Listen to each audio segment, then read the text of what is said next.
गृह मंत्री जी, सीएए कब लागू होगा? क्योंकि अब मॉडल कोड ऑफ कॉन्डक्ट कभी भी लागू हो सकता है और आपका बयान भी आ चुका है कि सीएए लागू होकर रहेगा।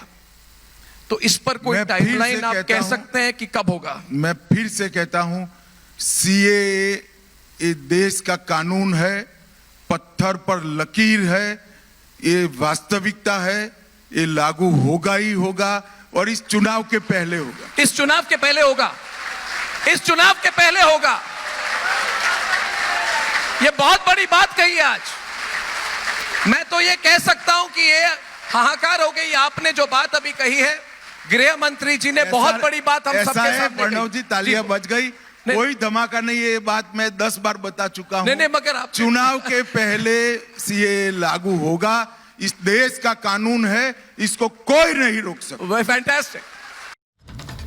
तो लोकसभा चुनाव से पहले सीए लागू होगा। गृह मंत्रालय की तरफ से कभी भी नोटिस जारी किया जा सकता है, नोटिफिकेशन आ सकता है, माफ कीजिए। लेकिन इस बीच आपको बता दें, लखनऊ में शिया धर्मगुरु सैफ अब्बास ने इसका स्वागत किया है। उन्होंने कहा कि जो प्रताड़ित लोग हैं शिया समुदाय के, उनको भी सीए में जगह दी जाए। ये बड़ी खबर आपको बता दें इस वक्त की लखनऊ में शिया धर्मगुरु सैफ अब्बास ने बयान दिया और कहा कि शियाओं को भी मिले सीए में जगह, पीड़ित लोगों को मिले नागरिकता। सैफ अब्बास जो कि शिया धर्मगुरु हैं, उन्होंने सीए का स्वागत किया है, लेकिन साथ ही उन्होंने ये भी कहा कि शियाओं को भी सीएए में जोड़ा जाए। जबकि आपको बता दें, कानून गैर मुस्लिमों को नागरिकता देने का है। हम यही चाह रहे हैं कि हमारे जो गृह मंत्री लेके आ रहे हैं उसमें जो उन्होंने 7 रखे हैं उनको में शियों को भी दें। भाई हमारे ऊपर वहाँ अत्याचार हो रहे हैं, पाकिस्तान में हमारे जो धार्मिक स्थल हैं उनके ऊपर ब्लास्ट किए जा रहे हैं, तो हम किससे जाके रहेंगे? तो हमारा यही कहना है कि बिल्कुल जो नॉन मुस्लिम जिनके ऊपर अत्याचार हो रहा है उनको भी आप दीजिए सिटीजनशिप, और जो शिया कम्युनिटी के इनको भी ऐड कीजिए। जो 6 या 7 जातें आपने ली उसमें शियों को भी ऐड किया जाना चाहिए। मैं कह रहा हूँ इतने घटनाक्रम हैं अफगानिस्तान में और पाकिस्तान में कि मैं क्या बताऊँ। मैं तो अभी आप देखिएगा, अल्लाह ना करे खुदा ना करे, रमज़ान आ रहा है, ये हरकतें कर देते हैं ये लोग। तो सुन रहे थे आप जिस तरीके से मुस्लिम धर्मगुरु की ओर से बड़ा बयान दिया गया और कहा गया कि दरअसल इसमें शिया जो है उनको भी इसमें शामिल किया जाए। हालांकि इसको लेकर के अभी जिस तरीके से अमित शाह की ओर से बड़ा बयान दिया गया और कहा गया कि ये पूरे देश में लागू होगा, इसको कोई भी ताकत रोक नहीं सकती है। वहीं दूसरी ओर जो मुस्लिम धर्मगुरु है उनके भी बयान सामने आ रहे हैं और शिया धर्मगुरु का बयान सुना आपने, जो कह रहे हैं कि शियाओं को भी मिले सीएए में जगह, जो पीड़ित लोग हैं उनको भी इसमें नागरिकता देने का प्रावधान किया जाए। यानी कि अपनी अपनी जो मांग है उनकी ओर से वो भी यहाँ से सामने आ रही है। हालांकि अभी जिस तरीके से लागू करने की बात सामने आ रही है, चुनाव से पहले इसको लेकर नोटिफिकेशन जारी होने की बात कही जा रही है। सीधे रुख करते हैं अजय का लखनऊ से। अजय, अभी नोटिफिकेशन जारी हुआ नहीं है, अभी लागू करने की बात कही जा रही है, लेकिन उसके पहले जो मुस्लिम धर्मगुरु है वो भी आ गया और क्या इनको उसमें शामिल किया जाए? बिल्कुल, जो शिया धर्मगुरु है सैफ अब्बास, पूरी देश में दुनिया में उनका जो मत है करोड़ों की शिया तादाद के लोगों के लिए बेहद महत्व रखता है। उनकी बात को सुनते हैं। इसी कड़ी में जब रिपब्लिक भारत ने उनसे बात की तो उन्होंने ना केवल सीए कानून का समर्थन किया, एक कदम आगे बढ़कर बोला कि उनके देश में जो बाहर के लोग रहते हैं उनको हटाया जाए और दुनिया भर में खासतौर पर पाकिस्तान और अफगानिस्तान, क्योंकि भारत के पड़ोसी देश है, उनको लेकर विशेष महत्व है इस कानून का, तो वहां के जो शिया नागरिक है उनको जगह दी जाए। बात करने के लिए इस विषय में मेरे संग लखनऊ के तमाम लोग मौजूद हैं जो इस मुद्दे को देखते समझते जानते हैं। आप बताइए, सीए का कानून स्वागत करेंगे, उसका कैसे? हाँ, स्वागत करेंगे। क्या सोचते हैं भाई, सीए का कानून नागरिकता देने का कानून है, नागरिकता लेने का कानून नहीं है। जो हमारे अल्पसंख्यक भाई पाकिस्तान, अफगानिस्तान, बांग्लादेश या आसपास देशों में जो वहाँ से आप कैसे देखते हैं? ये कह रहे हैं कि कानून बढ़िया कानून है, आप समझते हैं ठीक है? हाँ, ठीक कानून है, ये लागू होना जरूरी है। क्या मिलेगा उससे? अरे भाई, जो लोग सीमाओं पे हैं, रह रहे हैं, उनको नागरिकता मिल जाएगी और रहेंगे, भगाए नहीं जाएंगे। शिया धर्मगुरु है लखनऊ के, वो बात कह रहे हैं करते हुए कि बिल्कुल कानून को लाया जाए और शियाओं को भी इसमें जगह दी जाए। लगता है कि उनके संग भी अत्याचार होता है पाकिस्तान अफगानिस्तान में? भाई, दोहरा चरित्र तो पाकिस्तान अपनाता ही है, तो जान ही रहे हैं आप। भाई, वो शिया मुल्क तो है नहीं पाकिस्तान, दोहरा चरित्र तो उनका ही है भाई। इसे ये ईरान से उनकी तनातनी हमेशा रहती है। तो तक की विषय पे जोड़ हाँ, विधान तक की विषय क्यों नहीं जोड़ा जाएगा? अब वो मांग कर रहे हैं। अगर आप बताइए कैसे देखते हैं कानून को? ये कानून आएगा, पिछली बार तो बड़ा उपद्रव हुआ था, चर्चा मात्र से, इस बार लग रहा है शांति रहेगी।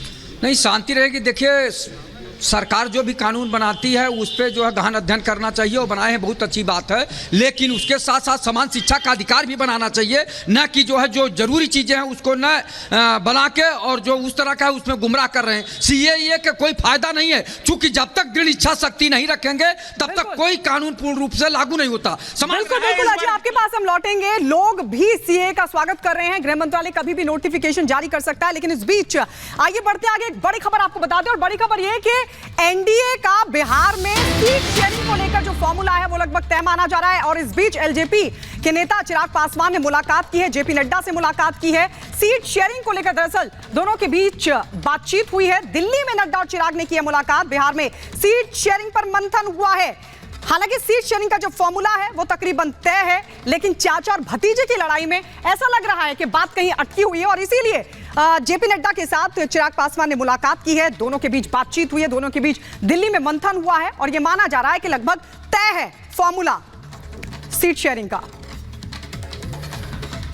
तो चुनावी मौसम में लोकसभा चुनाव का ऐलान कभी भी हो सकता है। ऐसे में अगर बात की जाए तो जिस तरीके से पीएम मोदी ने इस बार एनडीए 400 पार का नारा दिया है, पीएम के इस मिशन के लिए बिहार अहम रोल अदा करने वाला है। बिहार में लोकसभा की 40 सीटें हैं और गठबंधन में करीब 6 पार्टियां शामिल हैं, जिनके बीच सीट शेयरिंग एक अहम मुद्दा भी है। इसी को लेकर जेपी नड्डा और चिराग पासवान की एक मीटिंग हुई है। इस बैठक के बाद माना दरअसल जा रहा है कि बिहार एनडीए में सीट शेयरिंग पर फाइनल मुहर लगने वाली है। रिपोर्ट देखिए और समझिए।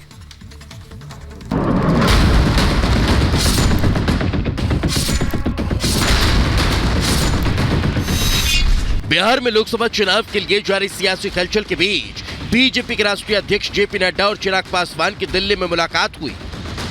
माना जा रहा है दोनों नेताओं की मीटिंग में लोकसभा चुनाव की सीट शेयरिंग को लेकर चर्चा हुई है। सूत्रों का दावा है कि इस मीटिंग के साथ ही बिहार की 40 लोकसभा सीटों को लेकर एनडीए की सीट शेयरिंग का फॉर्मूला तय हो गया। चिराग एनडीए के साथ की लोकसभा चुनाव लड़ेंगे। दरअसल बिहार में एनडीए का कुनबा काफी बड़ा हो गया है। बीजेपी जेडीयू के साथ की उपेंद्र कुशवाहा और जीतन राम मांझी की पार्टी भी शामिल है। इसके अलावा एलजेपी के चिराग और पशुपति पारस के दोनों गुट शामिल हैं। 40 लोकसभा में से सभी दल अपने अपने लिए ज्यादा से ज्यादा सीटें चाहते हैं, जिसकी वजह से गठबंधन के ऐलान में देरी हो रही थी। लेकिन अब सूत्रों का दावा है कि गठबंधन में आ रही सभी बाधाओं को दूर कर लिया गया है। माना जा रहा है कि चिराग और पारस दोनों को बीजेपी ने मना लिया है।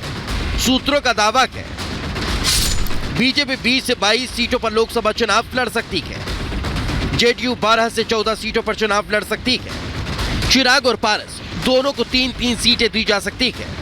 कुशवाहा मांझी को भी 1-1 सीट दी जा सकती है। कुछ लोगों को एनडीए में सीट बंटवारे की बड़ी चिंता हो रही है। महाठगबंधन के कुनबे की तरफ देखें तो इतनी नूरा कुश्ती है कि सीटों का बंटवारा ठीक ढंग से हो ही नहीं पाएगा।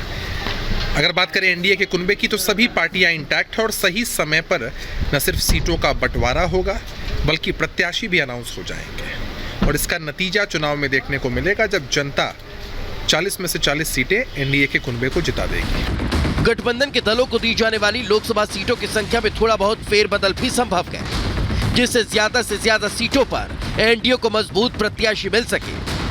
दरअसल एनडीए में ज्यादा पेंच चाचा भतीजे को लेकर ही है। आपको बता दें कि रामविलास पासवान की एलजेपी में 2 फाड़ हो गया है।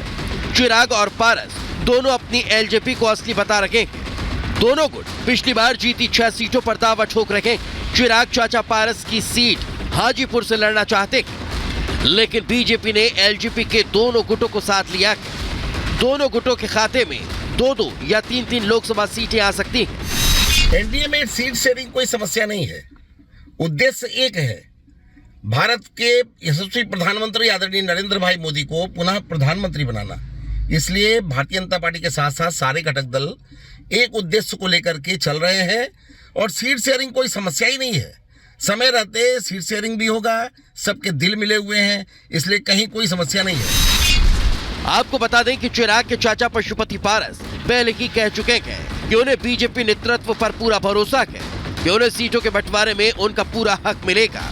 एनडीए में सीट बंटवारे में फंसे पेच के बाद आरजेडी ने चिराग पासवान को महागठबंधन में आने का न्योता दिया था, लेकिन अब जेपी नड्डा से मुलाकात के बाद माना जा रहा है कि चिराग पासवान एनडीए में ही रहेंगे। सूत्रों का कहना है कि बीजेपी ने चिराग को पूरा सम्मान देने का वादा किया है। बिहार में लोकसभा की 40 सीटें हैं। साल 2019 में हुए लोकसभा चुनाव में एनडीए ने 39 सीटों पर जीत हासिल की थी। इस बार मोदी के मिशन 400 के तहत एनडीए बिहार की सभी 40 सीटों पर भगवा लहराना चाहती है। Bureau report, Republic Bharat.